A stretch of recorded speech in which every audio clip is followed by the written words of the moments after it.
ಶ್ರೀ ಗುರು ಬಸವಲಿಂಗಾಯ ನಮಃ. ಓಂ ಶ್ರೀ ಗುರು ಬಸವಲಿಂಗಾಯ ನಮಃ.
ದಿವ್ಯ ಸನ್ನಿಧಾನ ಹಾಗೂ ಸಿದ್ದರಾಮ ಶ್ರೀಗಳ ಇವತ್ತಿನ ಪಾದಯಾತ್ರೆಯಲ್ಲಿ ತಾವೆಲ್ಲರೂ ನಮ್ಮ ಓಣಿಗೆ ಎಲ್ಲ ಹಿರಿಯರು ಎಲ್ಲ ನಾವು ಸ್ವಾಗತಿಸುವ ಪಾದಕ್ಕೆ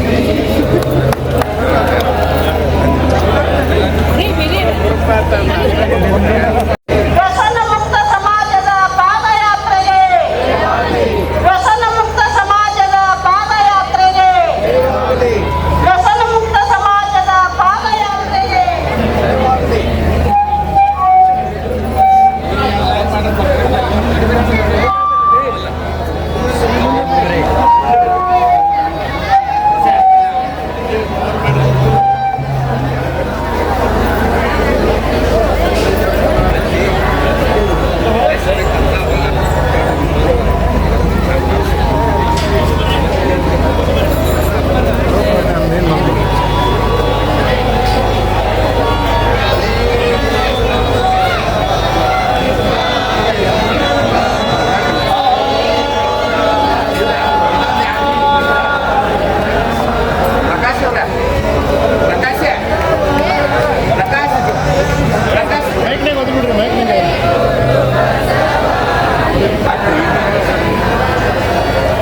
ವ್ಯಸನ ಮುಕ್ತ ಸಮಾಜ ಜಾಗೃತಿ ಪಾದಯಾತ್ರೆಗೆ ವ್ಯಸನ ಮುಕ್ತ ಸಮಾಜ ಜಾಗೃತಿ ಪಾದಯಾತ್ರೆಗೆ ವ್ಯಸನ ಮುಕ್ತ ಸಮಾಜ ಜಾಗೃತಿ ವ್ಯಸನ ಮುಕ್ತ ಸಮಾಜ ಜಾಗೃತಿ ಪಾದಯಾತ್ರೆಗೆ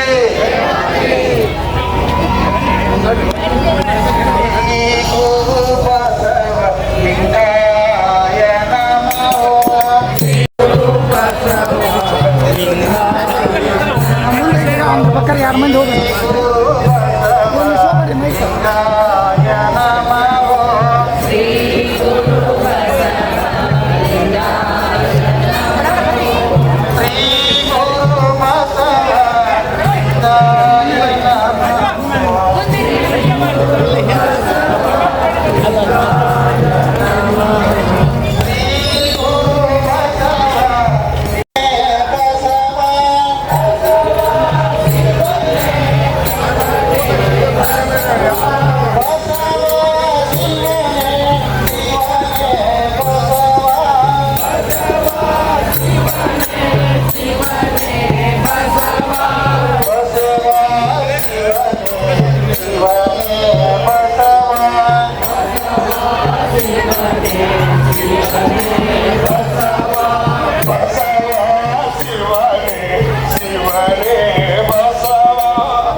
ಸರಿ ಒಂದು ನಿಮಿಷ ಪಾಕೆಟ್ ತೋರಿಸು ಸ್ವಲ್ಪ ಹಿಂದೆ ಸರಿ ಸ್ವಲ್ಪ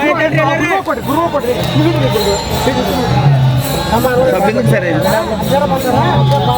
ಇನ್ನು ಮೇಲೆ ಇನ್ನು ಬರಲಿಲ್ಲ ಸೀಟ್ ಅದ ಇನ್ನು ಮೇಲೆ ಇದು ಮಾಡಕ್ ಹೋಗ್ಬೇಡಪ್ಪ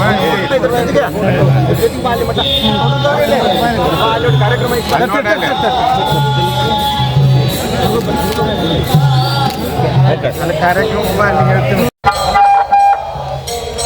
ಶ್ರೀ ಗುರು ಬಸವ ಲಿಂಗಾಯ ನಮಃ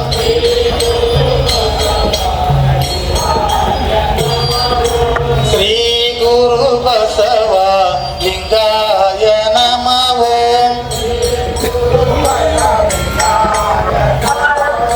ಶ್ರೀ ಗುರು ಬಸವ ಲಿಂಗಾಯ ನಮಃ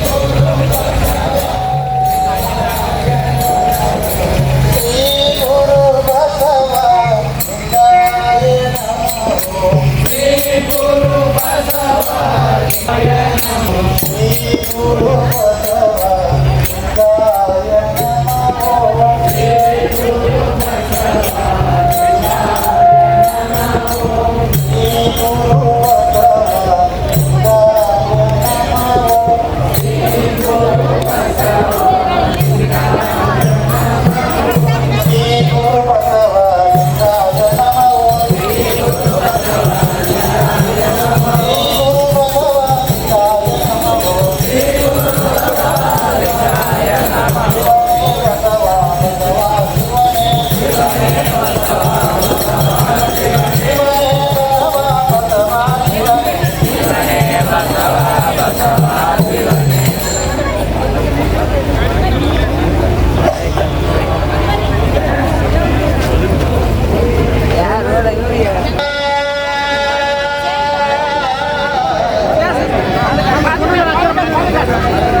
ಅದು ಬಿಟ್ಟರೆ ವಿಶೇಷವಾಗಿ ನಮ್ಮ ಕಲಿಗೆ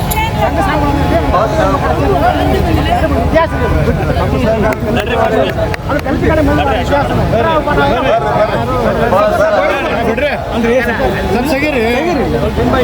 ಅಂದ್ರೆ ಸರಿರಿ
ಶ್ರೀ ಗುರು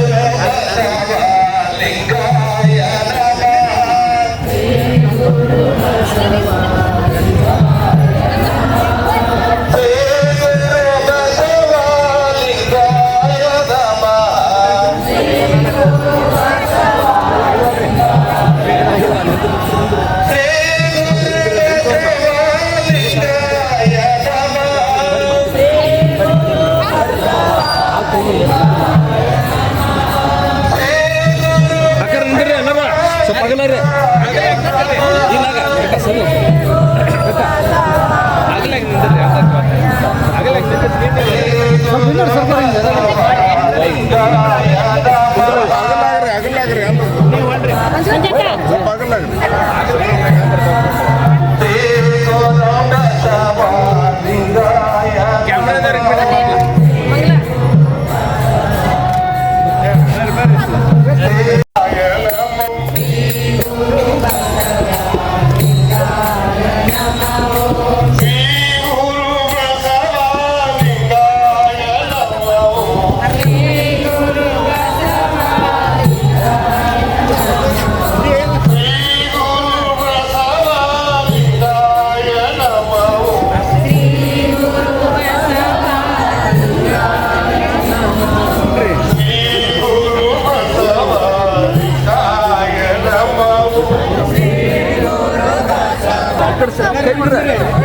ಆರ್ತಿ ಕೈ ಬಿಡ್ರಿ ಆರ್ತಿ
ನಿಂದ್ರೆ ಸ್ವಲ್ಪ ಆಗಲ್ಲ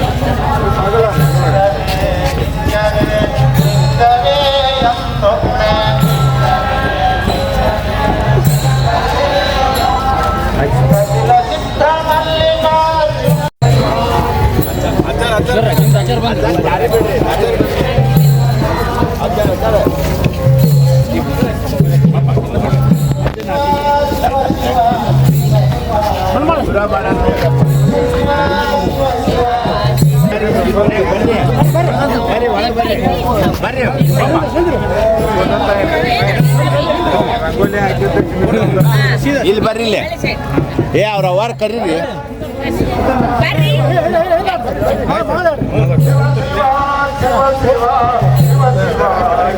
ಹುಷಾರ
धन्येश पाहि मां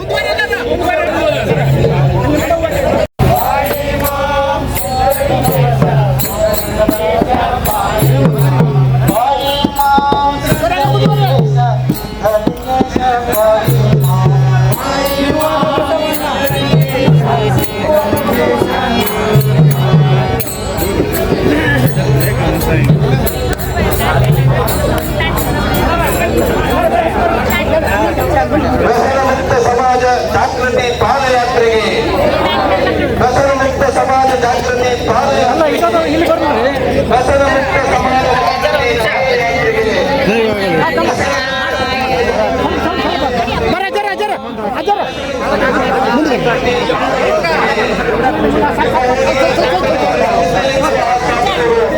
ಹಾಗೂ ಅನೇಕ ಪೂಜ್ಯರು ಜಾಗೃತಿ ಪಾದಯಾತ್ರೆಗೆ ವ್ಯಸನಮುಕ್ತ ಸಮಾಜ ಜಾಗೃತಿ ಪಾದಯಾತ್ರೆಗೆ ವ್ಯಸನಮುಕ್ತ ಸಮಾಜ ಜಾಗೃತಿ ಪಾದಯಾತ್ರೆಗೆ ಪಟ್ಟಣ ಸಿದ್ದರಾಮ ಮಹಾಸ್ವಾಮೀಜಿಯವರು ಕೆಂಪಗೋಡಿಗೆ ಪಾದಯಾತ್ರೆ ಮೂಲಕ ಬರ್ತಾ ಇದ್ದಾರೆ.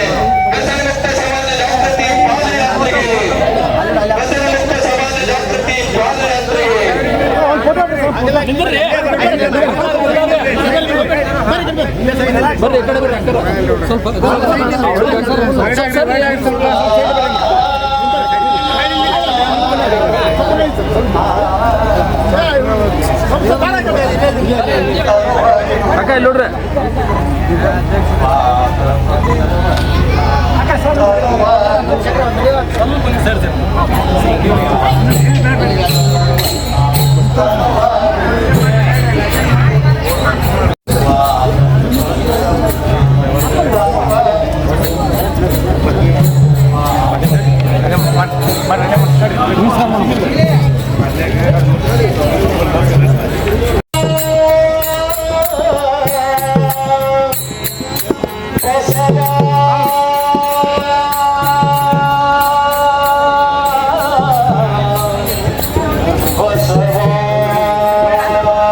ಎಲ್ಲರೂ ನಿಂದ್ರಿ ಸೈಡ್ ನಿಂದ್ರಿ ಆಗಲ್ಲ ಸ್ವಲ್ಪ ಆಗಲ್ಲ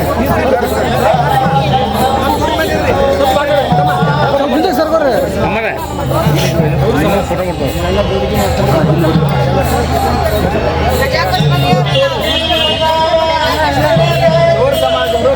ಇಲ್ಲಿ ನೋಡ್ರಿ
ಸರಿ ಇಲ್ಲೇ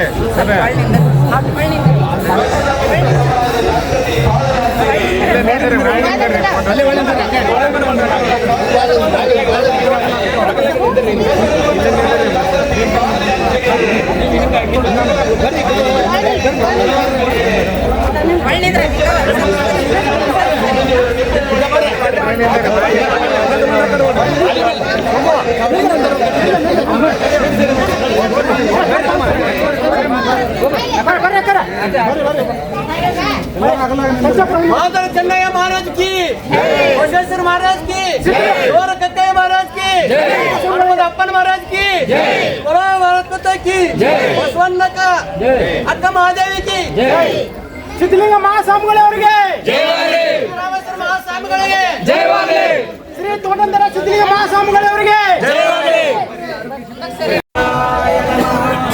ಓಂ ಶ್ರೀ ಗುರು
ನಿಂದಿರಿ ಉಷ್ಟ್ರು ನಿಂದಿರಿ ನಿಂದಿರಿ ಪಕ್ಕ ನಿಂದಿರಿ ಎದ್ದೇಳ್ರಿ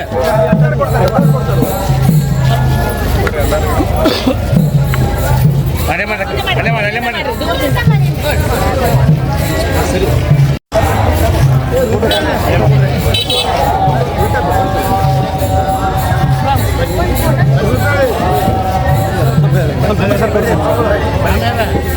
ಅಲ್ಲ ಹಿಂಗೆ ಸರಿ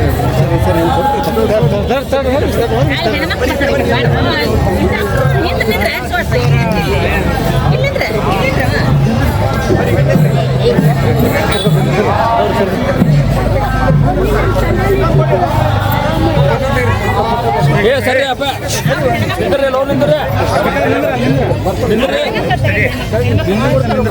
ನಿಂದ್ರಿ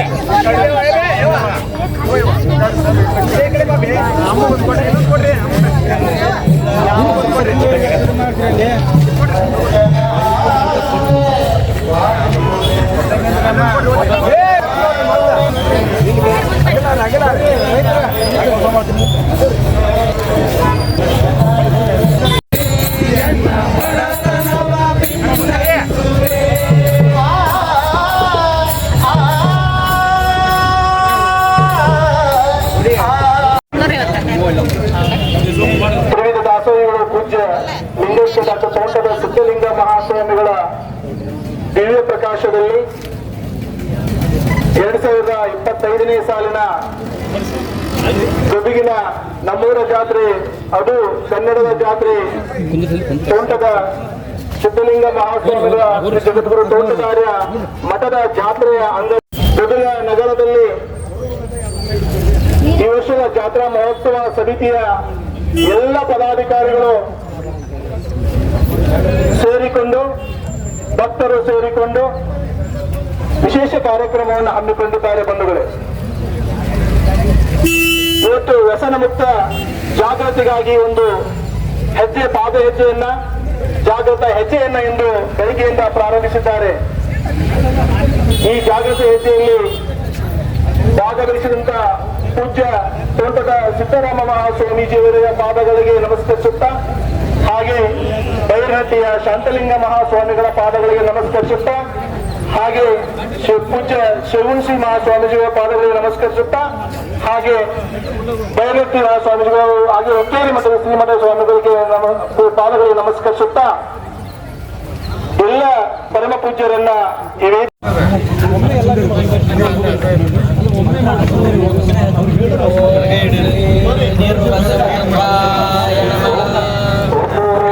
ಶ್ರೀ ಗುರು ಬಸವಲಿಂಗಾಯ ನಮಃ. ನೀನೊಲಿದರೆ ಕೊರಡು ಕೊನರುವದಯ್ಯ, ನೀನೊಲಿದರೆ ಮರಳು ಹಯನ ಉದಯ, ನೀನೊಲಿದರೆ ವಿಷವಲ್ಲ ಅಮೃತವ ಉದಯ, ನೀನೊಲಿದರೆ ಸಕಲ ಪಡಿಪದಾನು ಇದಿರನು ಕೂಡಲ ಸಂಗಮ ದೇವ ಓಂ ಶ್ರೀ ಗುರು ಬಸವಲಿಂಗ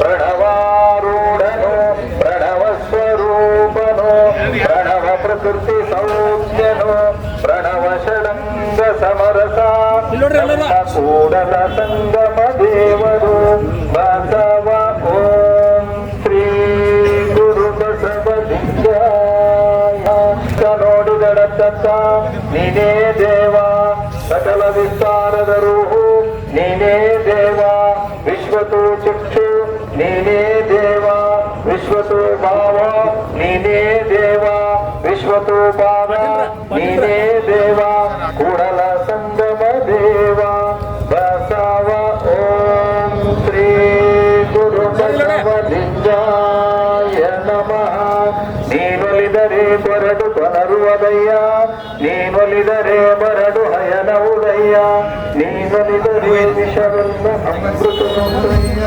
ನೀನೊಲಿದರೆ ಸಕಲ ಬಡಿತನಾಂತಗಳು ಇದಿರಲಿಪ್ಪವು ಕೂಡಲ ಸಂಗಮದಿಂದ ಬಸವ ಓಂ ಶ್ರೀ ಗುರು ಬಸವಲಿಂಗಾಯ ನಮಃ. ಇವತ್ತು ಅತ್ಯಂತ ಆನಂದದಾಯಕವಾಗಿರುವಂತಹ ದಿನ ಇವು. ಕಾರಣ ಏನು ಅಂದ್ರೆ ಇಷ್ಟು ದಿನ ನೀವೆಲ್ಲರೂ ಮಠಗಳಿಗೆ ಬರ್ತಾ ಇದ್ರಿ, ಪೂಜ್ಯರ ದರ್ಶನವನ್ನು ತೆಗೆದುಕೊಳ್ತಾ ಇದ್ರಿ, ಮಹಾಪ್ರಸಾದವನ್ನ ಸ್ವೀಕಾರ ಮಾಡ್ತಾ ಇದ್ರಿ. ಇವತ್ತು ಎಂತ ಭಾಗ್ಯ ಅಂದ್ರೆ ಗದುಗಿನ ಜಗದ್ಗುರು ಮಹಾಸನ್ನಿಧಿಯವರೇ ನಿಮ್ಮ ಮನೆಗೆ ಬಂದ್ರಲ್ಲ, ಇದೇ ಒಂದು ಭಾಗ್ಯ ಅಂತ ನಾವೆಲ್ಲ ಭಾವಿಸ್ಕೊಳ್ಬೇಕು. ಇದು ಬಸವಣ್ಣನವರ ಆಶಯ. ಇದು ಬಸವಣ್ಣ ಎಂತಹ ಅದ್ಭುತವಾಗಿರುವಂತಹ ನಾಡನ್ನ ಕಟ್ಟಿದ್ರು ಅಂದ್ರೆ ಸಮಾಜದೊಳಗಿರುವಂತಹ ಕಟ್ಟ ಕಡೆಯ ವ್ಯಕ್ತಿಗೂ ಕೂಡ ಸಾಮಾಜಿಕ ನ್ಯಾಯ ಸಿಗಬೇಕು ಅಂತ ಹೋರಾಟ ಮಾಡಿದಂಥವ್ರು. ಅವ್ರು ಯಾವುದಕ್ಕೂ ರಾಜಿ ಆಗಲಿಲ್ಲ. ಯಾಕಂದ್ರೆ ರಾಜಿ ಆಗುವಂತಹ ಪ್ರವೃತ್ತಿ ಅವರು ಆಗಿರ್ಲಿಲ್ಲ ಅವರು. ಹೀಗಾಗಿ 12ನೇ ಶತಮಾನದೊಳಗಿರುವಂತಹ ಬಸವಣ್ಣನವರು ಯಾಕೆ ಈ ಕಾಲಕ್ಕೂ ಪ್ರಸ್ತುತರಾಗ್ತಾರೆ ಅಂದ್ರೆ, ಇವತ್ತು ರಾಷ್ಟ್ರ ಮಟ್ಟದಲ್ಲಿ ನಾವೆಲ್ಲರೂ ಮಾತನಾಡುವಂತಹ ಮಾತು ಏನು ಅಂದ್ರೆ ಸಂವಿಧಾನದ ಕುರಿತಾಗಿ ನಾವು ಮಾತಾಡ್ತೀವಿ. ಸಂವಿಧಾನವನ್ನು ರಕ್ಷಣೆ ಮಾಡಬೇಕು ಅಂತ ನಾವು ಮಾತಾಡ್ತೇವೆ. ಯಾಕಂದ್ರೆ ಅದು ನಮ್ಮ ರಾಷ್ಟ್ರದ ಗ್ರಂಥ. ಇಂತಹ ಸಂವಿಧಾನವನ್ನ ರಚನೆ ಮಾಡಿರುವಂತಹ ಅಂಬೇಡ್ಕರರ ಆಶಯ ಏನಾಗಿತ್ತು ಅಂದ್ರೆ ಸಮಾಜದ ಕಟ್ಟ ಕಡೆಯ ವ್ಯಕ್ತಿಗೂ ಕೂಡ ಸಾಮಾಜಿಕ ನ್ಯಾಯ ಸಿಗಬೇಕು, ಸಮಾಜದ ಮುಖ್ಯವಾಹಿನಿಗೆ ಅವರು ಬರಬೇಕು ಅನ್ನುವುದೇ ಆಗಿತ್ತು. ಆ ಕಾರ್ಯಗಳನ್ನು 900 ವರ್ಷಗಳ ಹಿಂದೆ ಮಾಡಿದಂತಹ ಯುಗ ಪುರುಷ ಯಾರು ಅಂದ್ರೆ ವಿಶ್ವಗುರು ಬಸವಣ್ಣನವರು ಅನ್ನುವಂಥದ್ದನ್ನ ನಾವೆಲ್ಲರೂ ಅರ್ಥ ಮಾಡ್ಕೊಳ್ಬೇಕು. ಆ ಹಿನ್ನೆಲೆಯಲ್ಲಿ ಪರಮ ಪೂಜ್ಯರಾಗಿರುವಂತಹ ಜಗದ್ಗುರು ಮಹಾಸನ್ನಿಧಿಯವರು ಇವತ್ತು ನಾವು ಆರಂಭದೊಳಗೆ ಬಂದಾಗ ಆ ಸಮುದಾಯದ ಒಬ್ಬ ನಾಯಕರಿಗೆ ಇಷ್ಟು ಖುಷಿ ಆಯಿತು ಅಂದ್ರೆ ಹೃದಯ ತುಂಬಿ ಒಂದೇ ಮಾತು ಹೇಳಿದ್ರು ಅವರು, ಅಪ್ಪ ನೀವು ಬೇರೆ ಯಾರೂ ಅಲ್ಲ, ವಿಶ್ವಗುರು ಬಸವಣ್ಣನವರನ್ನ ನೀವು ನಿಮ್ಮ ರೂಪದೊಳಗೆ ಬಂದಾರ ನೋಡ್ರಿ ಅಂತ ತಿಳ್ಕೊಂಡು ಅವ್ರ ಮಾತುಗಳನ್ನು ಹೇಳಿದಾಗ ನಿಜಕ್ಕೂ ಅಂದ್ರೆ ನಿಜಕ್ಕೂ ಬಹಳ ಅಂದ್ರೆ ಬಹಳ ಖುಷಿ ಆಯಿತು. ನಾವೆಲ್ಲ ಇಲ್ಲಿ ಸೇರಿದ್ದೀರಿ, ಇದು ವ್ಯಸನ ಮುಕ್ತವಾಗಿರುವಂತಹ ಸಮಾಜವನ್ನ ನಿರ್ಮಾಣ ಮಾಡಬೇಕು ಅನ್ನುವಂಥದ್ದನ್ನ ನಿಮಗೆಲ್ಲರಿಗೂ ಕೂಡ ಕುರಿತಾಗಿ ಜಾಗೃತಿ ಮಾಡಬೇಕು ಅಂತ ಹೇಳಿ ಜಗದ್ಗುರು ಮಹಾಸನ್ನಿಧಿಯವರು ಪಾದಯಾತ್ರೆಯಲ್ಲಿ ಪಾಲ್ಗೊಂಡಿದ್ದಾರೆ. ನೋಡ್ರಿ, ಮುಂಜಾನೆ ಅಂತ ಬಹಳ ಜನ ವಾಕಿಂಗ್ಗೆ ಹೋಗ್ತಿರ್ತಾರೆ. ಯಾಕಂದ್ರೆ ದೇಹದ ಆರೋಗ್ಯವನ್ನು ಕಾಪಾಡೋ ಸಲುವಾಗಿ. ಈಗ ಜಗದ್ಗುರು ಮಹಾಸನ್ನಿಧಿಯವರು ಪಾದಯಾತ್ರೆ ಯಾಕೆ ಮಾಡಕಂತಾರಂದ್ರೆ ಧರ್ಮದ ಆರೋಗ್ಯವನ್ನು ಕಾಪಾಡೋ ಸಲುವಾಗಿ ಅವರು ನಿರಂತರವಾಗಿ ಮನೆಗಳಿಗೆ ಹೋಗಿ ಅಲ್ಲಿ ಎಲ್ಲಾ ಭಕ್ತರಿಗೆ ಆಶೀರ್ವಾದವನ್ನು ಮಾಡಿ ಅವರನ್ನ ವ್ಯಸನ ಮುಕ್ತರನ್ನಾಗಿ ಮಾಡಬೇಕು, ಆರೋಗ್ಯವನ್ನು ಕಾಪಾಡಿಕೊಳ್ಳುವಂಗೆ ಆಗಬೇಕು ಅನ್ನುವಂಥ ವಿಚಾರವನ್ನು ಇಟ್ಟುಕೊಂಡು ಧರ್ಮ ಜಾಗೃತಿ ಆಗಬೇಕು, ಸಮಾಜ ಜಾಗೃತಿ ಆಗಬೇಕು, ಜನಜಾಗೃತಿ ಆಗಬೇಕು ಅನ್ನೋ ಕಾರಣಕ್ಕಾಗಿ ಜಗದ್ಗುರು ಮಹಾಸನ್ನಿಧಿಯವರು ಬಂದಿದ್ದಾರೆ. ತಮ್ಮನ್ನೆಲ್ಲ ನೋಡಿ ನಾನು ಬಹಳ ಅಂದ್ರೆ ಬಹಳ ಖುಷಿ ಆಯಿತು. ಸಾಯಂಕಾಲ ತೋಟದಾರಿ ಸಂಸ್ಥಾನ ಮಟ್ಟದಲ್ಲಿ ಪ್ರವಚನ ಕಾರ್ಯಕ್ರಮ ಇರ್ತದೆ. ನಾವೆಲ್ಲರೂ ಆ ಪ್ರವಚನ ಕಾರ್ಯಕ್ರಮಕ್ಕೆ ಆಗಮಿಸ್ಬೇಕು. ಬರ್ತಿರಲ್ರಿ ಎಲ್ಲರೂ? ಜೋರಾಗಿ ಚಪ್ಪಾಳೆ ತಟ್ಟಿ ಹೇಳ್ರಿ, ನಾವು ಬರ್ತೀವಿ ಅಂತೀವಿ. ಆ ಕಡೆ ಹಿಂದೆ ತಟ್ಟಿ ನೋಡ್ರಿ ಬಹಳ ಮಂದಿ. ಎಲ್ಲರೂ ಜೋರಾಗಿ ಚಪ್ಪಾಳೆ ತಟ್ಟಿ ನೀವೆಲ್ಲರೂ ಅಲ್ಲಿಗೆ ಬರಬೇಕು. ನೀವು ಇಸ್ರೇಲ್ ಅಂತ ಒಂದು ದೇಶದ ನೀವು ನೋಡಿರ್ಬೇಕು. ಅಲ್ಲಿ ಒಂದು ನಿಯಮ ಏನದ ಅಂದ್ರೆ ಪ್ರತಿ ಮನೆಗೂ ಒಬ್ರು ಸೈನಿಕರಾಗಬೇಕು. ಯಾಕೆ ಸೈನಿಕರಾಗಬೇಕು ಅಂದ್ರೆ ಅವ್ರು ದೇಶ ಉಳಿಸ್ಬೇಕು ಅಂತ ಹೇಳಿ. ಈಗ ನಾವು ಗದಗದೊಳಗಿರುವಂತ ಎಲ್ಲಾ ಭಕ್ತರು ನಾವು ಪ್ರತಿ ಮನೆಗೆ ಒಬ್ಬೊಬ್ಬರು ಬರಬೇಕು. ಯಾಕೆ ಬರಬೇಕು ಅಂದ್ರೆ ನಾವು ಧರ್ಮ ಉಳಿಸಬೇಕು ಬರಬೇಕು. ಹೀಗಾಗಿ ನಾವೆಲ್ಲರೂ ಆ ಕಾರ್ಯಕ್ರಮಕ್ಕೆ ಬರಬೇಕು. ನಾವು ಹಿಂದಿನ ಜಗದ್ಗುರು ಮಹಾಸನ್ನಿಧಿಯವರ ಭಾವಚಿತ್ರಗಳನ್ನು ನೋಡಿದಾಗ ಹೃದಯ ತುಂಬಿ ಅಂದ್ರೆ ಹೋರಾಟ ನಿಲುವಿನ ಗುರುಗಳು ಎಲ್ಲ ಸಮಾಜದವರಿಗೂ ನ್ಯಾಯ ಸಿಗಬೇಕು ಅಂತ ಹೇಳಿ ಕರ್ಮಿ ಕಾವಿ ಬಟ್ಟೆ ಹಾಕಿಕೊಂಡಿರುವಂತಹ ಒಬ್ಬ ಸ್ವಾಮಿಗಳು ಮಾತನ್ನು ಎತ್ತಿದ್ರು ಅಂದ್ರೆ ಅದು ಗದುಗಿನ ಜಗದ್ಗುರುಗಳು ಅನ್ನುವಂಥದ್ದನ್ನ ನಾವೆಲ್ಲರೂ ಪ್ರಾಂಜಲ ಮನಸ್ಸಿನಿಂದ ಹೇಳಬೇಕಾಗಿರುವಂತ ಒಂದು ಸಂದರ್ಭ. ಪರಿಸರ ಸಂರಕ್ಷಣೆ ಬಂತು ಅಂದ್ರೆ ಅಪ್ಪ ಅವರು ಮುಂದೆ ಬರ್ತಿದ್ರು, ಕನ್ನಡವನ್ನು ಉಳಿಸಬೇಕು ಅನ್ನುವಂತ ಸಂದರ್ಭ ಬಂತು ಅಂದ್ರೆ ಅಜ್ಜಾರು ಮುಂದೆ ಬರ್ತಿದ್ರು. ಒಬ್ಬರು ಸ್ವಾಮೀಜಿ ಒಬ್ಬರು ಮಾತಾಡಿದಾಗ ಅವರ ಮಾತುಗಳಿಗೆ ಬೆಲೆ ಕೊಟ್ಟು ಗೋಕಾಕ್ ಚಳುವಳಿ ಅನ್ನುವಂತಹ ದೊಡ್ಡ ಚಳುವಳಿನ ಪ್ರಾರಂಭ ಆಗ್ತದೆ ಅಂದ್ರೆ ಆ ಸ್ವಾಮಿಗಳವರ ತೀರೋದಾಂತ ನಿಲುವು ಎಷ್ಟು ದೊಡ್ಡದಾಗಿತ್ತು ಅನ್ನುವಂಥದ್ದು ನಮಗೆ ಆ ಮೂಲಕ ಗೊತ್ತಾಗ್ತದೆ. ಆ ಹಿನ್ನೆಲೆಯಲ್ಲಿ ಸುಮ್ಮನೆ APJ ಅಬ್ದುಲ್ ಕಲಾಂ ಅವರು ಕೋಮು ಸೌಹಾರ್ದತಾ ಪ್ರಶಸ್ತಿ ಕೊಡುವಂತ ಸಂದರ್ಭದಲ್ಲಿ ಹೃದಯ ತಂದು ಒಂದು ಮಾತನ್ನ ಹೇಳಿದ್ರು. ನಿಮ್ಮಂತ ಸ್ವಾಮಿಗಳವರು ಒಂದೊಂದು ರಾಜ್ಯಕ್ಕೆ ಒಬ್ಬೊಬ್ಬರು ಸ್ವಾಮಿಗಳಿದ್ರು ಅಂದ್ರೆ ನಮ್ಮ ಭಾರತ ಯಾವಾಗ ವಿಶ್ವಗುರು ರಾಷ್ಟ್ರ ಆಗ್ತಿತ್ತು ಅನ್ನುವ ಮಾತುಗಳನ್ನ ಅಟಲ್ ಬಿಹಾರಿ ವಾಜಪೇಯಿ ಅವರು ಹಾಗೂ ಡಾಕ್ಟರ್ APJ ಅಬ್ದುಲ್ ಕಲಾಂ ಅವರು ಹೃದಯ ತುಂಬಿ ಮಾತನಾಡಿರುವಂತ ಮಾತುಗಳನ್ನ ನೋಡಿದರೆ ನಿಜಕ್ಕೂ ಅಂದ್ರೆ ನಾವು ಆನಂದ ಪಡಬೇಕು. ಅಂತಹ ಗುರುಗಳ ಶಿಷ್ಯರು ನಾವು ಅನ್ನುವಂತ ಹೆಮ್ಮೆ ನಮ್ಮದಾಗಬೇಕು.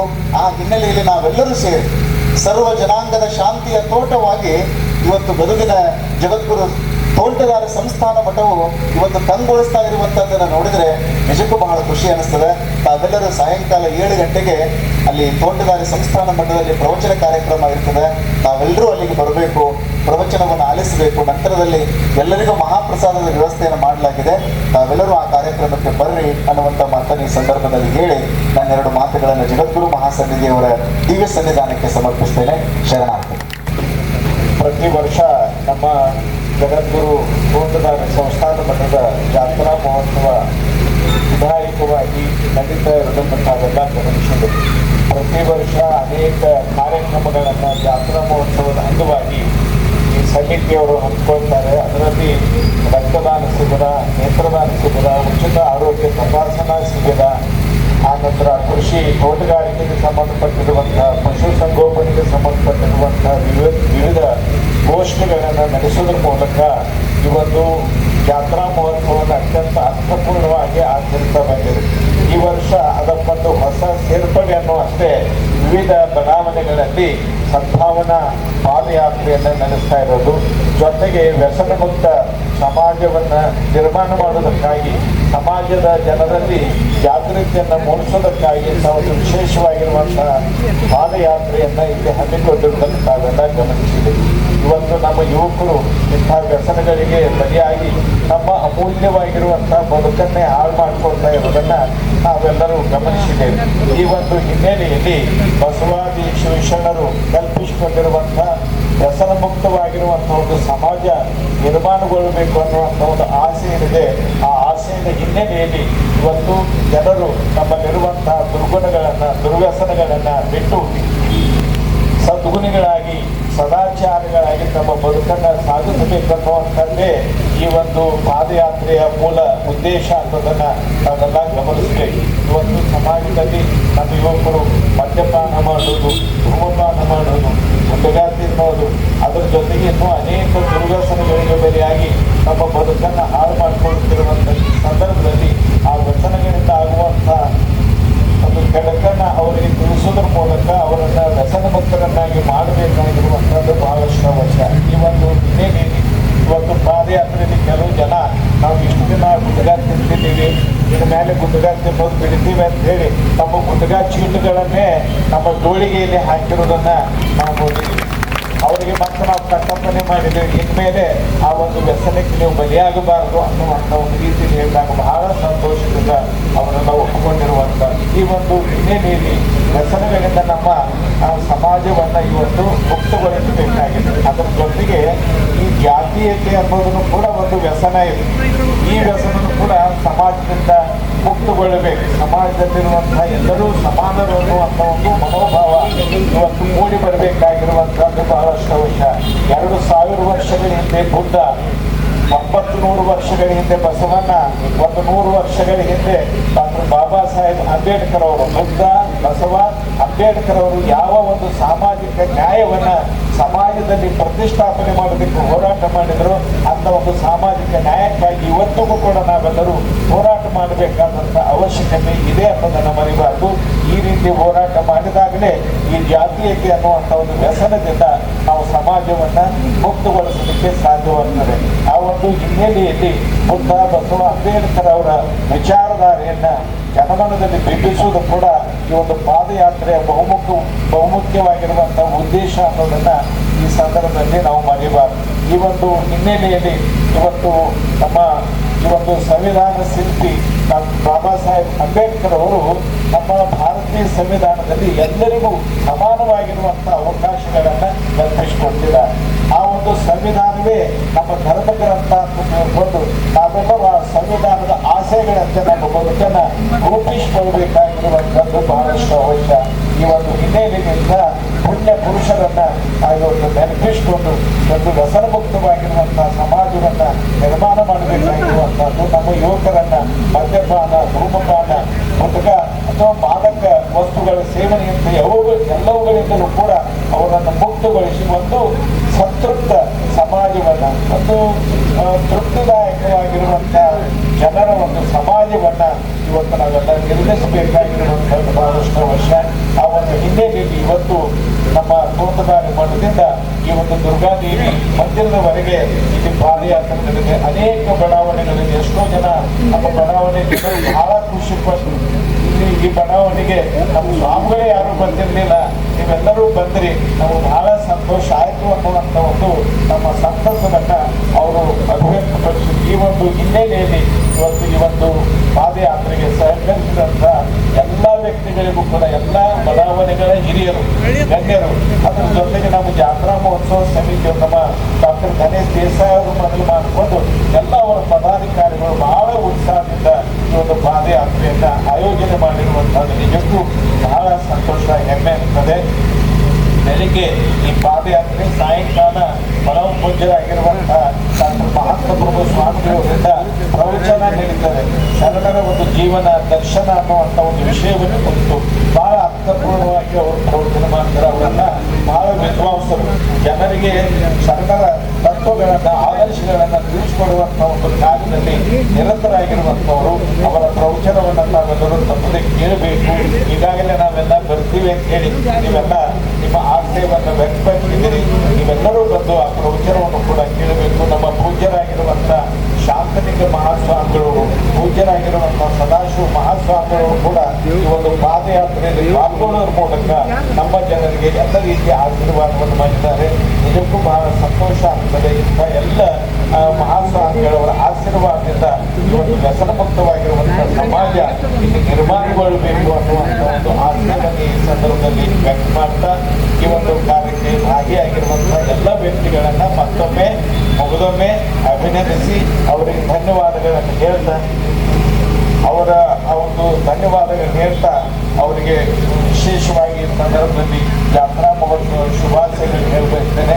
ಅದರ ಜೊತೆಗೆ ನಮ್ಮ ದುರ್ಗಾದೇವಿ ದೇವಸ್ಥಾನದ ಎಲ್ಲ ವ್ಯವಸ್ಥಾಪಕ ಸಮಿತಿಯವರು ಬಹಳ ಒಳ್ಳೆಯ ರೀತಿಯಿಂದ ನಮಗೆಲ್ಲ ವ್ಯವಸ್ಥೆಯನ್ನು ಕಲ್ಪಿಸಿಕೊಟ್ಟಿರುವಂಥದ್ದು ನಿಜಕ್ಕೂ ಬಹಳ ಸಂತೋಷ ಆಗ್ತದೆ. ಬಸವೇಶ್ವರ ನಗರದಿಂದ ಪ್ರಾರಂಭಗೊಂಡಿರುವಂತಹ ಈ ಪಾದಯಾತ್ರೆ 1.5 ಗಂಟೆಗಳ ಕಾಲ ಇಲ್ಲಿ ನಡೆದಿರುವಂಥದ್ದು ಬಹಳ ಹೆಮ್ಮೆ ಪಡುವಂತಹ ಸಂಗತಿ. ಈ ಒಂದು ಹಿನ್ನೆಲೆಯಲ್ಲಿ ಈ ದುರ್ಗಾದೇವಿ ಮಂದಿರದ ದೇವಸ್ಥಾನ ಸಮಿತಿಯ ಎಲ್ಲ ಪದಾಧಿಕಾರಿಗಳು ಕೂಡ ಈ ಸಂದರ್ಭದಲ್ಲಿ ವಿಶೇಷವಾಗಿ ಅಭಿನಂದನೆಗಳನ್ನು ಹೇಳ್ತೇನೆ. ಮತ್ತು ಈ ದಾರಿಯಲ್ಲಿ ಬರುವಾಗ ನಮ್ಮ DC ಹಾಗೂ ನಮ್ಮ ಬಸವೇಶ್ವರ ನಗರ ಎಲ್ಲ ಬಡಾವಣೆಗಳ ಜನರಿಗೂ ಕೂಡ ಈ ಸಂದರ್ಭದಲ್ಲಿ ವಿಶೇಷವಾಗಿರುವಂತಹ ಅಭಿನಂದನೆಗಳನ್ನು ಹೇಳ್ತಾ ಇಂಥ ಒಂದು ಕಾರ್ಯಕ್ರಮದಲ್ಲಿ ನಾವೆಲ್ಲ ಪಾಲ್ಗೊಂಡಿದ್ದೀರಿ.